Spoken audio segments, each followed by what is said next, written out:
नमस्कार मित्रांनो, आजची स्टोरी आहे राधा ही बावरी.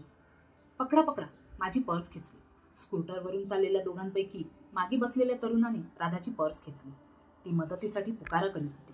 कारमधून येणाऱ्या माधवने गती वाढवून आपली कार स्कूटरच्या समोर उभी केली. पटकन उतरून त्याच्या हातातली पर्स खेचून घेतली व त्याला एक फटका लगावला. त्या दोघांनी पोबारा केला. माधव पर्स घेऊन राधाजवळ आला. ती खूप घाबरली होती. ही घ्या तुमची पर्स. आतल्या वस्तू नीट तपासून घ्या. थँक्स. मी रिक्षासाठी इथे थांबले होते तर हा प्रकार घडला. मिळाली ना पर्स? रिक्षासाठी नका थांबू, मी सोडतो तुम्हाला गाडीने. पत्ता सांगा तुमचा. नको नको, मिळेल मला रिक्षा, जाईन मी. तुम्हाला कशाला त्रास? भीती वाटते की काय मी तुम्हाला पळवून नेईन अशी? तशी काळजी करू नका, पण इथे थांबलात तर झाल्या प्रकाराची पुनरावृत्ती होऊ शकते. ती घाबरून नको नको म्हणाली. त्याला हसू आली. तो गाडीच्या दिशेने चालू लागला व ती मागून तिने पत्ता सांगितला. गाडी सुरू झाली. झाल्या प्रकाराने तुम्ही घाबरलाय. आपण कॉफी घेऊया एखाद्या चांगल्या हॉटेलात. नको नको, उशीर होईल. घरी सगळे वाट पाहत असतील. मोबाईल वापरताना मग कळवा घरी, नाहीतर माझ्या मोबाईलवरून फोन करा. बाय द वे, माझं नाव माधव. माझं राधा. मी करते मेसेज. काय हो राधा मॅडम, पहिल्यांदा नको नको म्हणून नंतर राजी व्हायचं, अशी कार्यपद्धती आहे का तुमची? ती खुदकून हसली व तिच्या गालावरची कळी त्याला खुणवू लागली. कॉफीनंतर त्याने राधाला घरी सोडले. त्याचा मोबाईल नंबर न घेतल्याची तिला चुटपुट लागली. पण 2च दिवसांनी तो तिच्या बँकेत आला. मनात विचार आले, हा मलाच भेटायला आला की काय? पण मी या बँकेत काम करते हे त्याला कुठे माहीत आहे? सहज आला असेल कामानिमित्त. न बोलता जायला लागला तर झटकायचं त्याला. आधीच आगाऊपणा नको. इतर कस्टमरसारखा तो, मला त्याचं अप्रूप कशाला, असे विचार मनात आले तरी नजर त्याचा पाठपुरावा करत होती. तो मॅनेजर पेंडसेंच्या केबिनमध्ये गेला.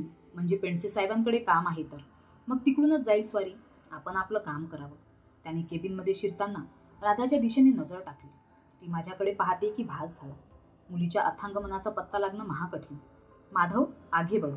Excuse me, Radha Joshi madam. तिने पटकन वर बघितले तर तो आणि पेंडसे सर. ती चटकन उठून उभी राहिली. Yes sir. रिलॅक्स. हे माधव आपटे, यांच्या कंपनीचं अकाउंट आहे आपल्याकडे. त्यांना आवश्यक ते सहकार्य करा. सगळे अपडेट्स पाठवतो मी तुमच्या ईमेलवर. ती दपकन प्रतिसाद देण्याची विसरून गेली. अहो जोशी मॅडम, काय झालं? रिलॅक्स. कराल का हे तुम्ही काम? भानावरीत तिने प्रतिसाद नोंदवला. Yes sir. Relax madam. Thank you. तुम्ही बसा माधव आपटे. पेंडसे साहेब निघून गेले. नक्की बसू ना? बसा की. साहेबांनी सांगितलं ना. पण तुम्ही नाही सांगितलं. आता सांगते.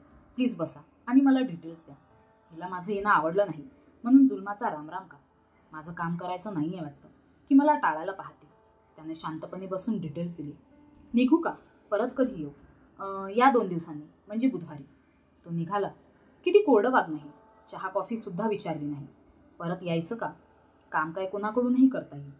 काम होतं तर डायरेक्ट माझ्याकडे यायचं ना. मध्ये पेंडसे सर कशाला? रागच आला मला, म्हणूनच चहा कॉफी विचारली नाही. येईल की नाही 2 दिवसांनी? या या, बसा. पाणी प्या. उशीर झाला ना फार. वाट पाहत होता ना माझी? तसंच काही नाही, पण काम लवकर हातावेगळं झालेलं बरं. कसं सांगू?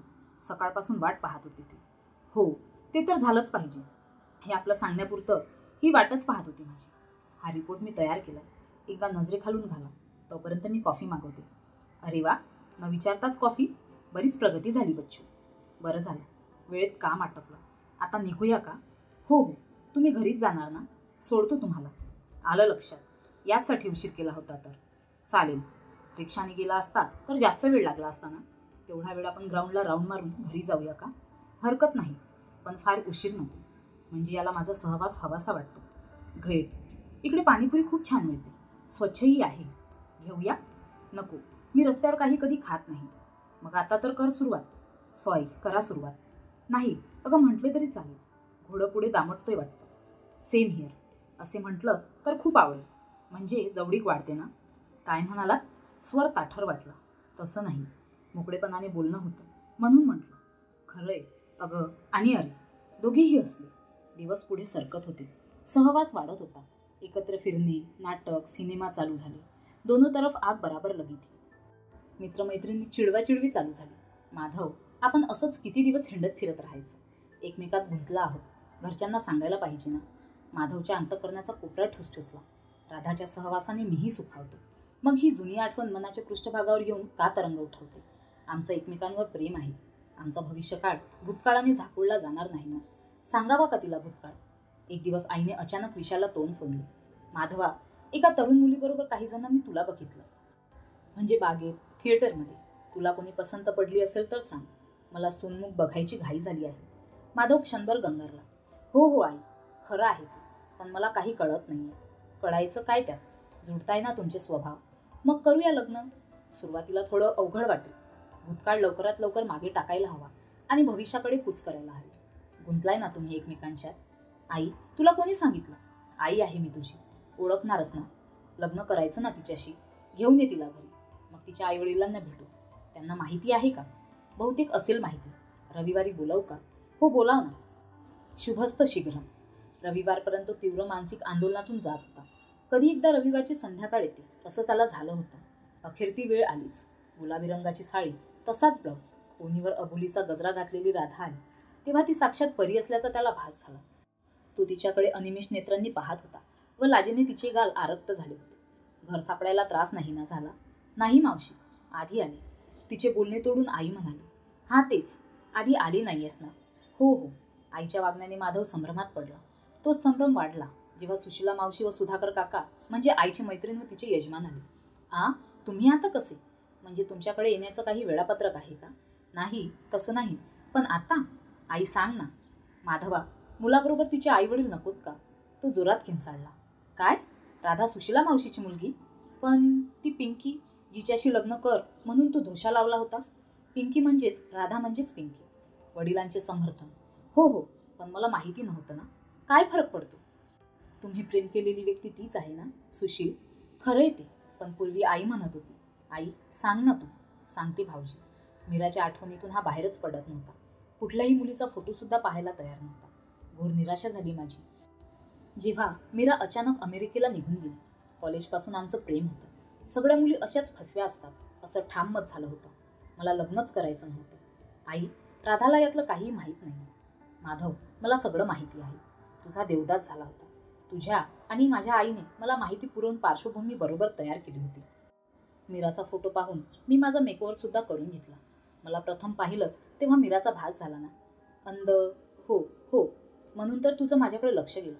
नजर पडली मीरावर, पण प्रेमात पडलास राधाच्या. खरं की नाही? होय खरं. पण ऑफिसच्या माझ्या जाण्या येण्याच्या वेळा माझ्या 2 मैत्रिणी आहेत तुझ्या ऑफिसात, अगदी तुझ्याच सेक्शनमध्ये.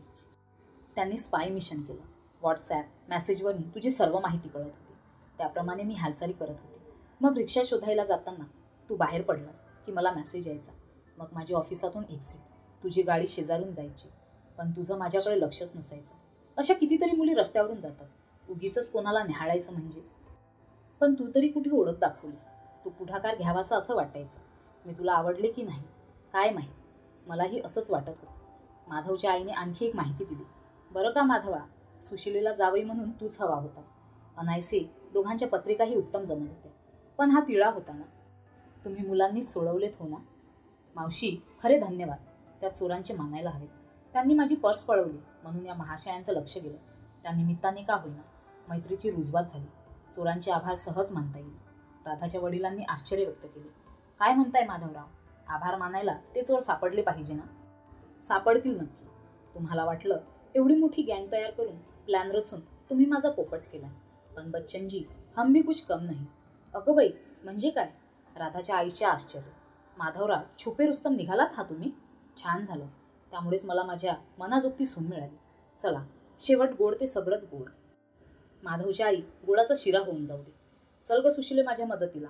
सुधाकरराव, शिरा होईपर्यंत आपण चक्कर मारून येऊया का? आता खोलीत राधा आणि माधवच राहिले. शिरा खायच्या आधी तोंड गोड करावं म्हणतो. राधा लाजून अधोगधन झाली. तिला माधवने कवटाळले. हाय हाय मर जावा. या खडीनेच मी घायाळ झालो. राधा ही बावरी, माधवची. दोघांच्या हास्याचा मिलाप झाला. तर मित्रांनो, तुम्हाला ही स्टोरी कशी वाटली कमेंट करून सांगा. अशाच नवनवीन स्टोरीसाठी व्हिडिओला लाईक करा, शेअर करा आणि चॅनलला नक्की सबस्क्राईब करा. धन्यवाद.